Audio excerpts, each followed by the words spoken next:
Hello friends, Siragadikka ஆசை என்ற எபிசோடில் என்ன நடக்கலாம் அப்படிங்கிறத பற்றி பார்க்கலாம். இன்றைக்கான எபிசோடு ரொம்ப இன்ட்ரெஸ்டிங்கான எமோஷனல் எபிசோட் அப்படின்னே சொல்லலாம். மனோஜ்கிட்ட ரோகிணி நீ எனக்கு சப்போர்ட் பண்ணி பேசலை அப்படிங்கிற விஷயத்த சொல்லி ரொம்பவுமே கோவப்பட்டு பேசுகிறாங்க. மனோஜும் நீ என்னை அந்த மாதிரி பேசியிருக்கக்கூடாதுன்னு சொல்லி ரோகிணி மேலே கோவப்பட்டு பேசுகிறாங்க.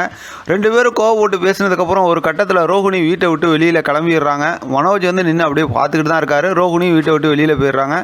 அதுக்கப்புறம் இங்கே விஜயா கோபமாக இருக்காங்க. அண்ணாமலை நடந்த விஷயத்தெல்லாம் சொல்லி நிறையா விஜயாவுக்கு அட்வைஸ் பண்ணுறாங்க.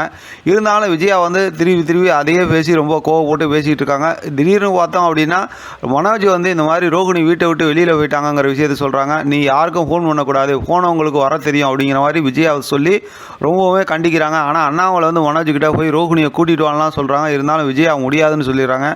அடுத்து ரோகிணி அவங்க அம்மா வீட்டில் போயிட்டு அவங்க அம்மா மடியில் படுத்துட்டு அழுதுகிட்டு இருக்காங்க. ஒரு கட்டத்தில் அவங்க அம்மாவும் நிறையா ரோகிணிக்கு அட்வைஸ் பண்ணுறாங்க. ரோகிணி கிட்ட நீ திரும்பி போயிட்டு உங்கள் வீட்டில் இருக்கவங்ககிட்ட மன்னிப்பு கேளு, உங்கள் மாமியார்கிட்ட மன்னிப்பு கேளுன்னு சொல்கிறாங்க.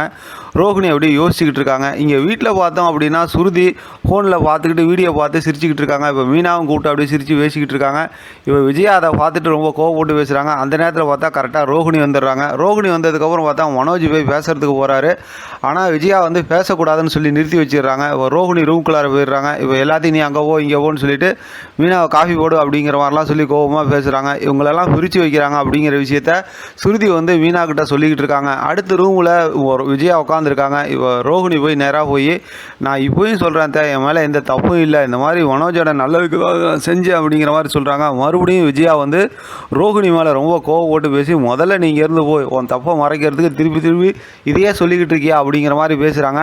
ரோகிணியால் ஒன்றுமே பேச முடியல. அங்கேருந்து கிளம்பி போயிடுறாங்க. விஜயா அப்படியே கோவத்தோடு உட்காந்துருக்காங்க.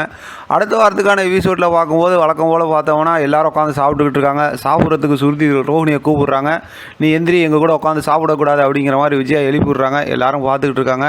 ஒரு மாதிரி எமோஷனலாக ஒரு மாதிரி அப்படியே ஸ்டோரியை கொண்டு போயிட்டுருக்காங்க. பார்க்கலாம் என்ன நடக்குதுன்னு. இதை பற்றின உங்களோட கருத்து கமெண்ட் பாக்ஸில் தெரியப்படுத்துங்க. தொடர்ந்து ஆதரவு கொடுங்க. தேங்க்யூ ஃப்ரெண்ட், தேங்க்ஸ் ஃபார் வாட்சிங்.